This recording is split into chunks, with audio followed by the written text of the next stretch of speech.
Hello， 大家好，我是妙人。今天要讲的是泰国的幼儿园袭击案。2个星期多前呢，也就是在10月6号的时候，在泰国东北部农摩兰普府那边发生了一起前警员闯进幼儿园里面进行无差别杀人的案件。而这件事情为什么会闹得沸沸扬扬呢？是因为死亡人数真的是太多了，而且大部分的人呢都是2岁到4岁的小孩子。这个应该算是泰国史上最糟糕的一个袭击案件啦。而犯案的凶手呢是34岁的前警员 Panya Kamrap。他在2012年的时候呢加入了泰国的警队，之前一直都是在 Bangkok 那边做工。而在2019年的时候呢，他就被调到了这个案发地的警局那边当值。在去年2021年的时候，他因为滥用毒品而被辞退。而他犯案的隔一天，也就是10月7号，是他需要出庭受审的日子来的。那也知道，就在前一天10月6号的时候，他就来到这个幼儿园那边进行大屠杀。据说潘亚是在10月6号下午12点半的时候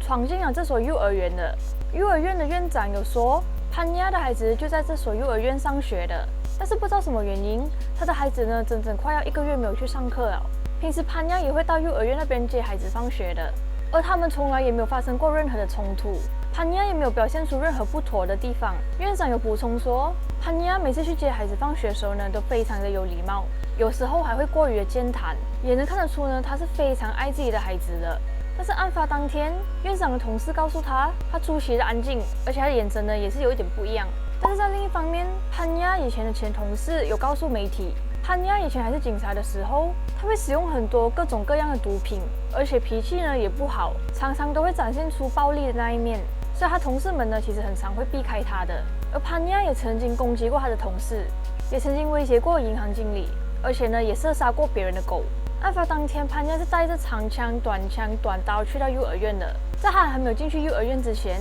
他就已经在幼儿园前面的院子开枪打死了1个小孩子，还有1个小孩子的爸爸。有个老师看到那一幕之后呢，马上把门锁上，但是潘亚还是硬闯了进去了。然后他把2个在看顾孩子的老师开枪打死，之后他就开始用刀对小孩子下手。มันเข้าไปตรงนั้นทีนี้มันล็อกคุณครูเนี่ยล็อกประตูแล้วทีนี้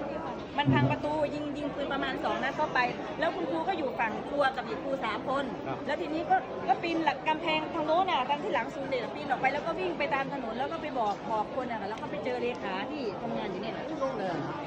ค่ะแล้วก็ครูออกไปกี่คนออกไป3 คนค่ะออกไป3 คนด้วยกันเพราะว่าคิดว่ามันจะไม่เข้ามาค่ะเพราะว่ามันก็เรียกว่าเพราะว่าครูอีก2 คนที่ตายน่ะมันคือเอาเด็กไว้เด็กไว้แต่แล้วครูคนนึงน่ะที่มันอยู่ฝั่งนี้เป็นลูกน้องแต่ว่าเหมือนบอกเขาแล้วแหละแต่ว่าเขายังคุยโทรศัพท์อยู่แต่พอดีมันไม่ทันไงมันไปมันจ้วงมีดนะมันไม่ได้เอาปืนมันจ้วงมีดอยู่ในนั้นคือมีดอย่างเดียวมันไม่ใช่ปืนใช่แต่ว่าไม่ได้เข้าไปดูแต่ว่าเห็นแฟนบอกว่าเป็นมีดอย่างเดียวเลย他们那个儿园里面呢，大概有3到4个房间这样子，然后房间呢就像是那种玻璃室这样子的就是里里外外都可以看得很清楚那一种啊。孩子们都是分开睡的，那时候的孩子们呢是刚好吃完午饭，然后再午睡。然后所有房间里面呢，除了1个3岁的小女孩，因为身上当时有毯子盖着，潘亚以为她死了，所以就没有对她下手之外，其他的小孩子呢全部都被杀死。最小的只有2岁，他当时在里面一共杀了22个小孩子，还有2个老师。22个小孩子里面呢，19个是男生，3个是女生，男生里面还有1对双胞胎，而其中1个老师呢还怀有8个月的身孕，她的预产期呢是在下个月。而他们幼儿园的一般情况下呢，会有92个学生左右。我在这里看到的资料，有些是说当时是刚好假期期间，但是有些呢又是讲说，因为当时的天气不好，然后巴士故障，虽然不知道哪个是正确的，但是就是因为种种的原因，当时只有很少数的孩子去了幼儿园。虽然讲说现在状况已经算是很够力严重了啦，但是如果这件事情发生在平时的话，后果会更加的不堪设想。而有一个老师趁潘亚不注意的时候，爬出幼儿园去报警求助。幼儿园院长有讲，一开始他听到开枪的声音的时候，他以为是孩子放鞭炮发出的声音，直到他进了教室之后，他才发现到惨了。根据警方所讲的，潘亚一开始的时候呢是要去幼儿园找孩子，之后因为找不到孩子呢，他的情绪开始不稳，然后他就开始杀人。潘亚在杀完孩子跟老师之后，他就开车逃离了幼儿园。他还在回家的路上呢撞了好几个人，很多人还没来得及反应就已经被他撞倒了。途中他也是拿枪或者是刀杀害那些沿途他遇到的人，反正就是见人就杀，杀到他回家为止。回到家之后呢，他就先把他车烧掉，之后进屋把老婆跟孩子杀掉，然后吞枪自杀。警方表示他用来袭击的9毫米手枪是非法得来的。他在幼儿园行凶的过程中，最主要呢是用刀。之后那个成功脱逃的老师有讲，那把刀呢像是用来割草的那种刀，是弯的。警方也有讲，当时潘亚呢是处于疯癫的状态，所以当时呢他们怀疑他可能是有吸毒，所以才会有这些举动。但是后来做好血液检验之后，发现潘亚并没有使用毒品的迹象。这个案件呢已经造成了36个人死亡，其中包括24个儿童，都是2岁到4岁的，12个成年人，另外12个人受伤，其中8个人受了重伤，总共48个人。当中有一些呢是幼儿园的工作人员，当时在幼儿园的外面吃午餐，也有一些人是在尝试抵挡这个袭击者的过程中遇害的，而还有一些成年人，还有至少1名的儿童是在潘亚逃离的途中遇害的。当天唯一的生还者呢是一个3岁的小孩子，叫做 Pawinat。案发当时他在一个角落的毯子里面睡着了，可能是因为睡得太熟了，潘亚就以为他死了，所以呢他就逃过一劫。Pawinat 的妈妈有说，当时 Pawinat 呢就睡在他好朋友的旁边，而他对当天发生的事情呢好像一点印象都没有了。Pawinat 也是有问他的外婆为什么没有去接 Dashin 放学，外婆就有告诉他 Dashin 跟老师都死了。而关于其他小朋友的死讯， Pawinat 的妈妈呢是还没有告诉他的。这个案件可以讲说是震惊了全国，甚至是全世界。案发过后的一天，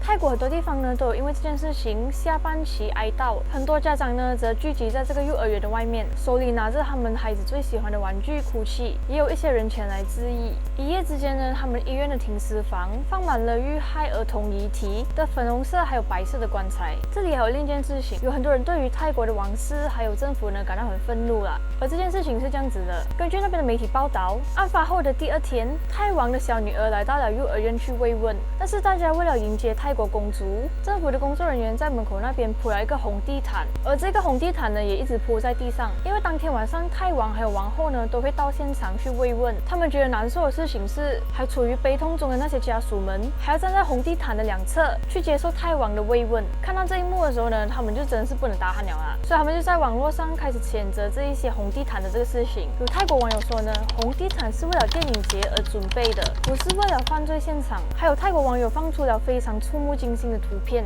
昨天是红色的血脚印，今天是鲜红色的地毯。然后就在这种不断的声讨中，布置现场的工作人员呢就把地毯撤掉了。可是当天泰王来到现场的时候，因为一张照片呢又引起了众怒。有网友说，这一个照片呢显示的就是不平等，这个是对死者的亲属或者是家人的不尊重。你真的以为人们是奴隶吗？其实在这一点呢，其实我们不方便说什么，因为这个其实是别的国家的习俗。有人觉得 OK， 有人觉得不 OK， 这是正常的。泰国是一个非常重视礼仪规则的国家，在泰国跪拜王室对他们来讲呢，算是一个很正常的事情啦。如果没有错的话，他们的这个习俗是从以前到现在都是这样子的。